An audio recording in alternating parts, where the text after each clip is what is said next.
Hi hello నమస్తే అండి. Welcome to Dharani rangoli channel. నేను ఈరోజు పెట్టిన ముగ్గు 5 చుక్కల ముగ్గు.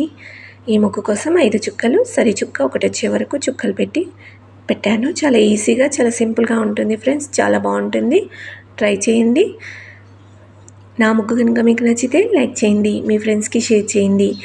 అలాగే ఇలాంటి ముగ్గుల కోసం నా ఛానల్ని సబ్స్క్రైబ్ చేసుకోండి, ఫాలో చేయండి. ముగ్గు చివరి వరకు చూడండి ఫ్రెండ్స్, స్కిప్ చేయకండి. నా ముగ్గులు ఎలా ఉన్నాయో కామెంట్ చేసి చెప్పండి ఫ్రెండ్స్. ప్లీజ్ ఒక లైక్ చేయండి, కామెంట్ కూడా చేయండి. Thank you.